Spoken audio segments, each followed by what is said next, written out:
Intro कर लेते हैं, बाकी जो है पीरियड पूरा हो जाएगा तो ज़्यादा नहीं पढ़ पाएंगे। ठीक है, चलो स्टार्ट लेते हैं।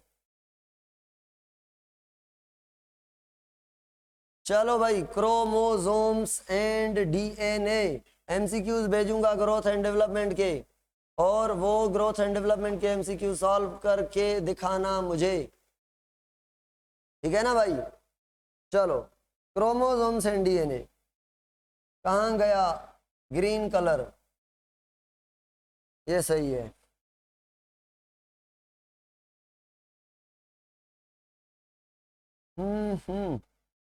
सुने भाई, हाँ इसके बाद सेल साइकिल पढ़ेंगे। ठीक है, क्रोमोसोम्स और क्या? डीएनए। भाई सुने, क्रोमा मतलब कलर, सोमा मतलब बॉडी। क्रोमोसोम को कहते हैं कलर्ड बॉडी। क्या कहते हैं? Coloured body. कलर्ड बॉडी क्यों कहते हैं भाई? फ्लेमिंग नाम का साइंटिस्ट था। कौन कौन? फ्लेमिंग। फ्लेमिंग नाम का साइंटिस्ट था जिसने क्या किया? सेल को माइक्रोस्कोप में देखा। भाई सेल को कोई कलर होता है? सेल का कोई कलर होता है? ऑर्गेनेल का कोई कलर होता है? नहीं होता। तो ये चीजें ट्रांसपेरेंट हैं, क्योंकि 70-80% पानी है, चीजें नहीं नजर आएंगी, नीली पीली नहीं है। तो सेल के पार्ट्स को देखने के लिए क्या करना चाहिए? ट्रांसपेरेंट है ना, ट्रांसपेरेंट है। मगर प्रोटीन के बने हुए हैं कि नहीं है? हाइड्रोफिलिक चीजों के बने हुए हैं कि नहीं हुए? हाइड्रोफिलिक चीजों के बने हुए हैं। अगर हम लिक्विड देंगे, लिक्विड के फॉर्म में कलर देंगे, पानी देंगे, वो कलर एब्जॉर्ब करेंगी प्रोटीन या नहीं करेंगी? ऑर्गेनेल की करें, मेम्ब्रेन की करें, सेल वॉल की करें, जो भी हाइड्रोफिलिक चीजें कलर को एब्जॉर्ब करेंगी। जब कलर को एब्जॉर्ब करेंगी, ज्यादा कलर कौन एब्जॉर्ब करेगा? जिसमें हाइड्रोफिलिक पोर्शन ज्यादा होगा या जिसमें हाइड्रोफोबिक पोर्शन ज्यादा होगा? जल्दी बता दे जाए, ऐसे काम नहीं चलने वाला। Hydrophilic, very good. अच्छा, दो हाइड्रोफिलिक चीजें हैं, दोनों दोनों दोनों हाइड्रोफिलिक है, एक मोटी है एक छोटी है। कौन सी ज्यादा कलर एब्जॉर्ब करेगी, मोटी या छोटी? पतली मतलब, ठीक है, मोटी। जो मोटी होगी वो डार्क नजर आएगी या पतली डार्क नजर आएगी बॉडी? मोटी। क्यों भाई? क्यों? क्योंकि ज्यादा कलर एब्जॉर्ब करेगी। तो भाई क्रोमोसोम पूरे सेल के अंदर ऐसे पार्ट हैं जो सबसे ज्यादा हाइड्रोफिलिक प्रोटीन कंटेन करते हैं। तो ज्यादा से ज्यादा कलर एब्जॉर्ब करेंगे। ज्यादा कलर एब्जॉर्ब करेंगे तो क्या बन जाएंगे? कलरफुल बनेंगे कि नहीं बनेंगे? कलरफुल बनेंगे। अब अगर माइक्रोस्कोप से हम झांक करके देखेंगे, ऐसे जैसे मैं आपको कैमरा में देख रहा हूं, नजर आ रहे हैं सारे के सारे बच्चे। ठीक है, कोई पंखे के नीचे बैठा है, कोई बेड पे लेटा हुआ है। उठ के बैठो भाई, सीधे होके बैठो, उठ के बैठो, लिखते जाओ, जस्ट लेक्चर सुन रहे हैं। हाँ, सीरियस हो जाओ, इतनी लेजीनेस नजर आ रहे हैं मुझे सारे के सारे। उठ के बैठे हैं, जल्दी, शाबाश। हाँ, तो मैं क्या कह रहा था? हाँ, आप लिख रही हैं, नजर आ रहा है, बिल्कुल ठीक है। चलो सुने, तो फ्लेमिंग ने क्या किया? जैसे मैंने आपको देखा, ऐसे फ्लेमिंग ने सेल के अंदर माइक्रोस्कोप से देखा। तो फ्लेमिंग को क्या नजर आएगा? क्या नजर आएगा? मुझे सुने भाई, अगर ये क्रोमोसोम है और ये डार्क है, तो फ्लेमिंग ने जो माइक्रोस्कोप यूज की, वो माइक्रोस्कोप यहां से वो ट्रांसमिट होगी, पास हो जाएगी। कलर के एब्जॉर्ब होने से यहां से पास हो जाएगी, साइड से लाइट आसानी से पास हो जाएगी। जैसे एक्सरे करते हैं, एक्सरे वाला कैसे एक्सरे करता है? जहां पे हड्डी होती है वहां पे एक्सरे रेडिएशन पास नहीं होते, रिफ्लेक्ट होते हैं, तो शक्ल बनती है। कलर पोर्शन डार्क से लाइट एमिट नहीं होगी, ट्रांसमिट नहीं होगी, तो डार्क बॉडी नजर आएगी, जिसको इसने कहा कलर्ड बॉडी। यानी नेचुरली कलरफुल है, नहीं है। तो भाई क्रोमोसोम जो है वो बने हुए हैं डीएनए के और प्रोटीन के और थोड़ा बहुत आरएनए। इनको डिटेल में पढ़ेंगे। डीएनए का आपको पता है, डीएनए का आपको पता है कि डीएनए पर नेगेटिव चार्ज होती है, क्योंकि डीएनए न्यूक्लियोटाइड का बना हुआ है, हर न्यूक्लियोटाइड में फास्फेट होता है, फास्फोरिक एसिड है, नेगेटिव चार्ज होती है, डीएनए में फास्फेट ज्यादा होता है, डीएनए नेगेटिव है। प्रोटीन दो किस्म की होती है, एक का नाम है हिस्टोन, दूसरी का नाम है नॉन हिस्टोन। हिस्टोन प्रोटीन जो होती है उसमें 2 अमीनो एसिड, बाकी तो ठीक अर्जिनिन और लाइसिन नाम के अमीनो एसिड जो हैं वो बड़े ज्यादा होते हैं, और ये बड़े पॉजिटिव चार्ज के अमीनो एसिड हैं, ज्यादा हैं हिस्टोन प्रोटीन में, इसलिए हिस्टोन पर पॉजिटिव चार्ज है।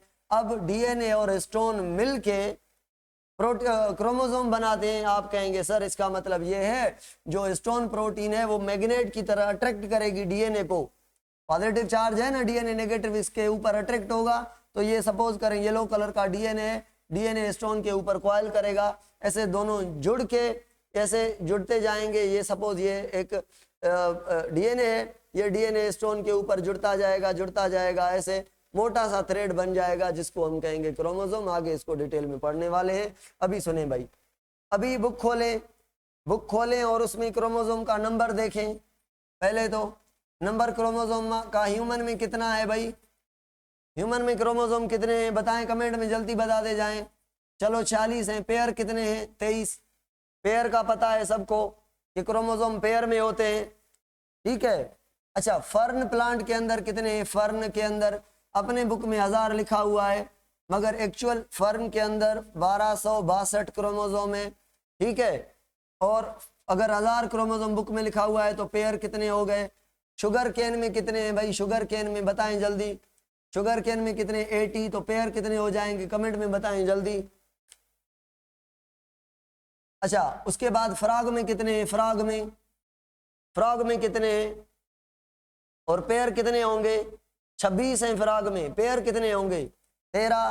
तो ये याद करने की चीजें हैं। गार्डन पी में कितने हैं, गार्डन पी मेंडल वाला प्लांट याद है ना, मेंडल गार्डन पी मटर, उसमें 7 पेयर हैं, इट मीन्स 14 क्रोमोसोम है, ठीक है। ड्रोसोफिला में कितने हैं, ड्रोसोफिला मेलानोगेस्टर मक्खी जो है ड्रोसोफिला में 8 मतलब 4 पेयर। ये तो रटने के हैं ही नहीं, आगे चल के रट जाएंगे, इनको छोड़ दें, ठीक है। मॉस्किटो रह गया ना, मॉस्किटो में कितने हैं भाई, मॉस्किटो में कितने हैं। चिंपंजी में कितने हैं, चिंपंजी में इंसान से 2 ऊपर हैं, ठीक है। मॉस्किटो में कितने हैं, 4 यानी 2 पेयर। याद रखना फंजाई के अंदर ओनली जायगोट स्टेज में डिप्लॉइड नंबर होता है, बाकी फंजाई के अंदर जो है वो और अल्जी के अंदर हैप्लॉइड नंबर ऑफ क्रोमोसोम होता है। फंजाई और अल्जी में हम डिटेल में ये चीजें समझेंगे। चलो सुने, अब जो बुक के अंदर लिखा हुआ है क्रोमोसोम के बारे में कि क्रोमोसोम के टाइप्स हैं, कुछ होते हैं मेटासेंट्रिक का मतलब है, पहले तो भाई क्रोमोसोम का ये पार्ट होता है, इसको हम कहते हैं सेंट्रोमियर, को क्या कहते हैं, सेंट्रोमियर।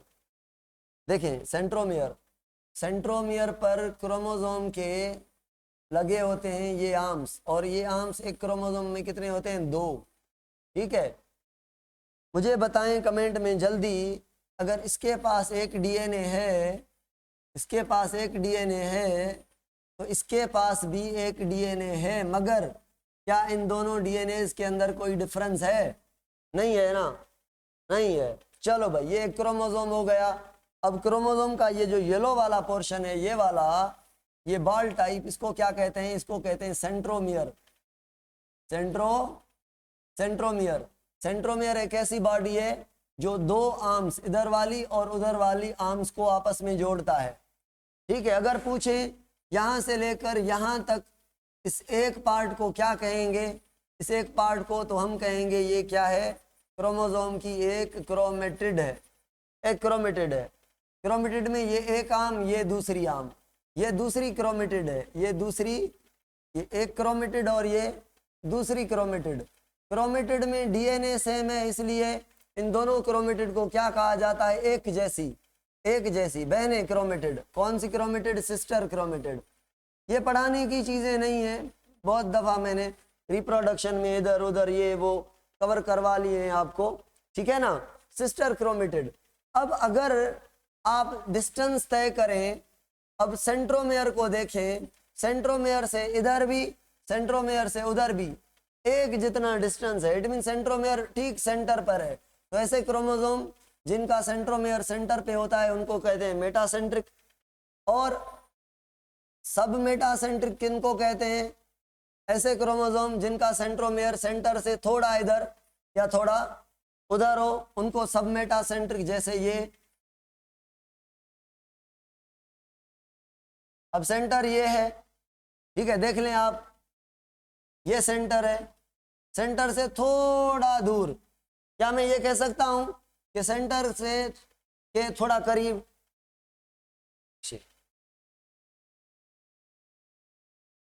वेटिंग में बैठो।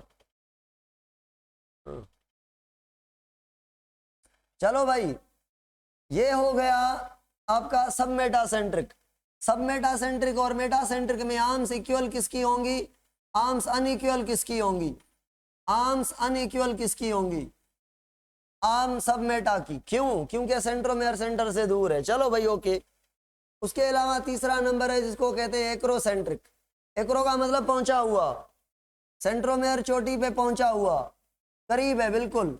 ऐसा क्रोमोसोम जिसका जो सेंट्रोमेयर है वो किसके करीब है? सेंटर के करीब है या चोटी के करीब है? ये टिप है, ये टिप है, चोटी के करीब है ना, सेंटर से दूर है, चोटी के नीचे करीब है, तो इसको सब टीलोसेंट्रिक भी कहा जाता है।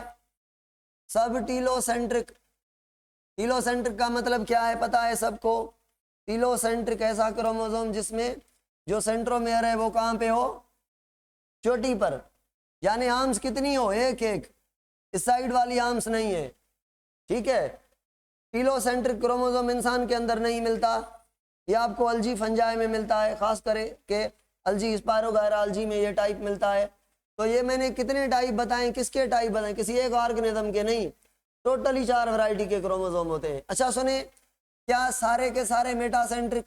इंसान के, बंदर के, मॉस्किटो के मेटासेंट्रिक सारे के सारे एक होंगे? एक ही जितने होंगे? नहीं, छोटे बड़े हो सकते हैं। आयुष बिबाइन भाई, फेक क्यों ऐड होते हैं? फेक क्यों, डबल डबल क्यों ऐड हो जाते हैं? किसको लिंक देते हैं आप?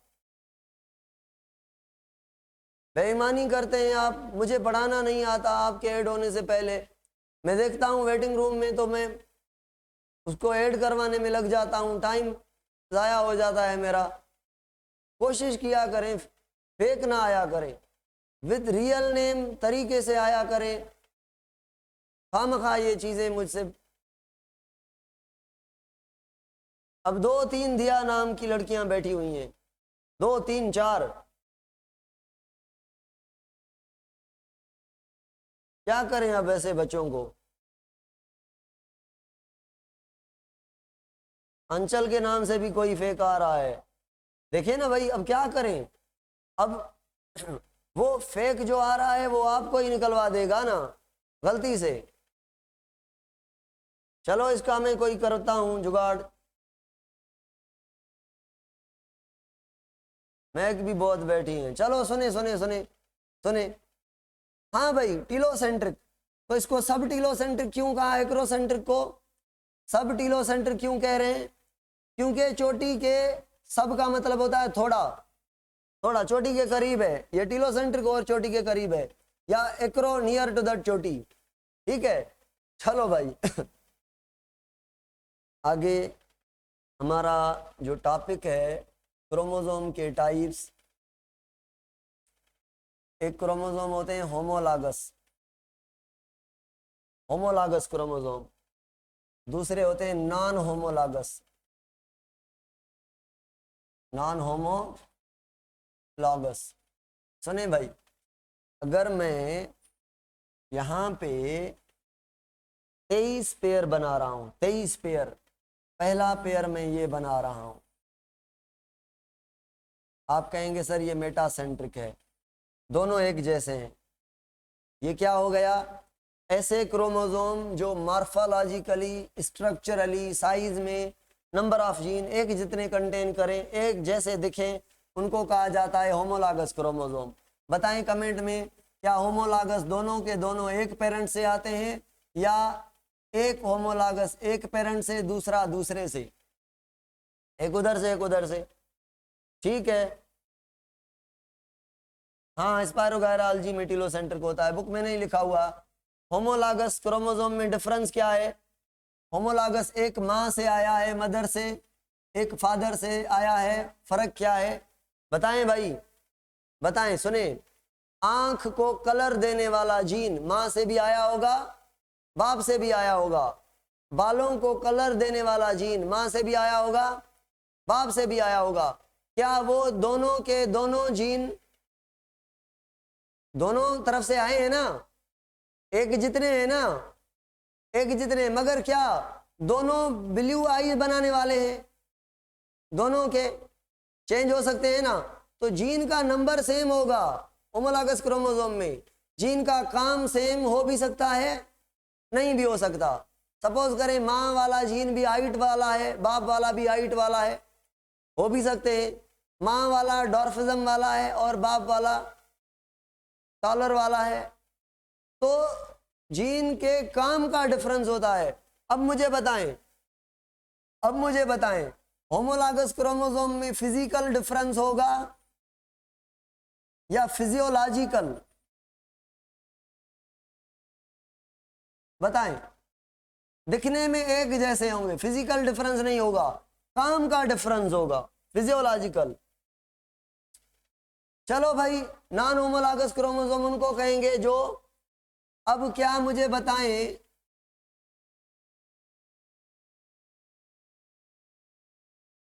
ये मैंने क्रोमोसोम बनाया है, ये मैंने क्रोमोसोम का पेयर बनाया है, क्या ये दोनों आपस में होमोलॉगस हैं? ये दोनों, क्या ये दोनों आपस में होमोलॉगस हैं? नहीं। अच्छा, एक और बात, कितने क्रोमोसोम होते हैं इंसान में? 46। कितने पेयर? 23। भाई पता है, मेल में और फीमेल में फर्क होता है। मेल में 22 क्रोमोसोम जो होते हैं वो होमोलॉगस पेयर होते हैं, 22 क्रोमोसोम नहीं, 22 पेयर होमोलॉगस होते हैं। जो 23rd पेयर होता है वो नॉन होमोलॉगस होता है। फीमेल के अंदर 23 के 23 पेयर जो होते हैं क्रोमोसोम के, वो होमोलॉगस पेयर होते हैं। सबको पता है, अगर मैं यहाँ पे एक पेयर दूसरा तीसरा चौथा पांचवा छठा नहीं बना रहा, सपोज करके मैंने बनाया है, अभी मैं 23वां पेयर बना रहा हूँ, ये 23वां पेयर है, ये 23वां पेयर है। मुझे बताएं ये मेल का जीनोटाइप नजर आ रहा है आपको, कैरियोटाइप नजर आ रहा है, या फीमेल का? दोनों एक जितने हैं, यानी होमोलॉगस हैं, होमोलॉगस हैं। तो फीमेल के अंदर होमोलॉगस कितने होते हैं? फीमेल के अंदर 23 के 23 पेयर, मेल के अंदर 22 पेयर होमोलॉगस होते हैं। अच्छा, एक और बात, क्रोमोसोम दो टाइप के होते हैं, एक होते हैं सोमेटिक, दूसरे होते हैं रिप्रोडक्टिव, या उनको हम एलोजोमिक भी कहते हैं, एलोजोमिक। ठीक है। सोमेटिक क्रोमोसोम या इनको ऑटोसोमल क्रोमोसोम कहते हैं। एलोजोमिक क्रोमोसोम या इनको सेक्स क्रोमोसोम भी कहा जाता है। तो दो टाइप के होते हैं क्रोमोसोम, सोमेटिक या ऑटोसोमल और सेक्स। ऑटोसोमल और सेक्स बुक में लिखा हुआ है, ऑटोसोमल और सेक्स क्रोमोसोम, ये दूसरे नाम है इनके। सोमेटिक भी कहा जाता है ऑटोसोम को, सेक्स को एलोजोमिक भी कहा जाता है। तो बताएं, मेल के अंदर सेक्स क्रोमोसोम कौन से हैं, फीमेल के अंदर सेक्स क्रोमोसोम कौन से हैं? होमोलॉगस किसमें है? होमोलॉगस किसमें है? फीमेल में। तो उनको क्या कहते हैं? एक जैसे, एक से एक्स। दोनों को एक्स क्यों कहा है? क्योंकि एक जैसे हैं। मेल में क्या होता है? एक एक्स, मतलब फीमेल वाले क्रोमोसोम जैसा। दूसरा और होता है, थोड़ा छोटा होता है, इसलिए हम उसको दूसरा एक्स नहीं कहते, वाई कहते हैं। एक्स कहने का मतलब है दोनों एक जैसे हैं। एक्स वाई कहने का मकसद है ये अलग है, ये अलग है। तो अगर मैं कैरियोटाइप बनाऊं और कैरियोटाइप में ऐसा करूं कैसा करूं मैं कैरियोटाइप में? कैरियोटाइप में मैं क्रोमोसोम को ऐसा बनाऊं कि ये क्रोमोसोम है, ये वाला पेयर। अब बताएं ये कौन है? ये किसका नजर आ रहा है सिस्टम आपको? मेल का, एक्स वाई। तो भाई ये जो होता है सब मेटासेंट्रिक होता है, एक्स क्रोमोसोम। एक्स क्रोमोसोम कौन सा होता है? सब मेटासेंट्रिक। और जो वाई क्रोमोसोम होता है ये वाला, जो वाई क्रोमोसोम होता है ये कौन सा होता है? एक्रोसेंट्रिक। एक्रोसेंट्रिक। तो दोनों सब मेटासेंट्रिक हो तो मतलब दोनों एक्स क्रोमोसोम है। ठीक हो गया, सब टीलो है, सही है। चलो भाई, अब ये क्या है? ये जो मैंने बनाया था ये क्या है? कि हमने अरेंज किया है क्रोमोसोम को। क्रोमोसोम पहले पहले कौन से रखेंगे? लार्ज और मेटासेंट्रिक, ठीक है। फिर हमने मेटासेंट्रिक ही रखे मगर छोटे, ये भी होमोलागस हैं। ऐसे होमोलागस रखेंगे मेटासेंट्रिक। फिर हम रखेंगे कौन से? सब मेटासेंट्रिक। ये दोनों सब मेटासेंट्रिक हैं, ठीक है। ये भी सब मेटासेंट्रिक है। ऐसे रखते जाएंगे। 23 पेयर को अरेंज करना, ये क्रोमोसोम की जो अरेंजमेंट है, इस अरेंजमेंट को या इस डायाग्राम को या इस पिक्चर को हम क्या कहते हैं? या इस अरे को, अरे ऑफ क्रोमोसोम यानी arrangement of chromosome, diagram of chromosome, pictorial representation of chromosome is called as nucleus का टाइप, कैरियोटाइप। कैरियोटाइप का मतलब क्या है? Arrangement of chromosome. अच्छा बताएं, ये अरेंजमेंट असेंडिंग ऑर्डर में है या डिसेंडिंग ऑर्डर में है? डिसेंडिंग में। पहले बड़े बड़े थे, छोटे बड़े थे, जो आखिरी कौन सा था?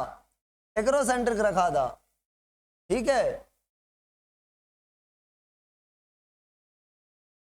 चलो भाई चलो भाई, ये कैरियोटाइप, कैरियोटाइप कैसे निकालेंगे? सुने, एक WBC सेल लेंगे। WBC क्यों? क्योंकि ये बड़ा सेल होता है। और उसको करवाएंगे क्या? Cell division. डिवीजन करवा के हम पहुंचाएंगे इसको एक फेज में जिसका नाम है मेटाफेज। बताएं कमेंट में, मेटाफेज में क्रोमोसोम कहाँ पाए जाते हैं?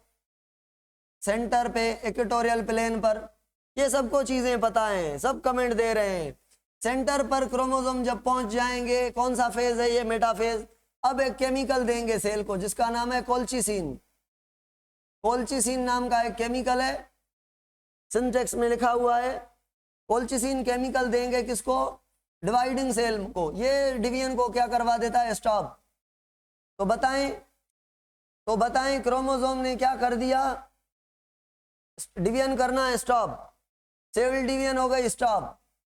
भाई आपको जो क्रोमोसोम देखने हैं, निकालने हैं, तो डिवीजन को स्टॉप करेंगे या भागते दौड़ते क्रोमोसोम को पकड़ के निकालेंगे? जाहिर बात है स्टॉप करवाएंगे। तो कैरियोटाइप बनाने के लिए WBC लेकर सेल डिवीजन करवा के मेटाफेज में उसको आपने कोल्चिसिन देकर स्टॉप करवाया। फिर आप कलेक्ट करेंगे क्या? ये सेंटर पे डिवीजन क्या हो गई? डिवीजन हो गई, स्टॉप। फिर आप क्रोमोसोम क्या करेंगे? कलेक्ट करेंगे।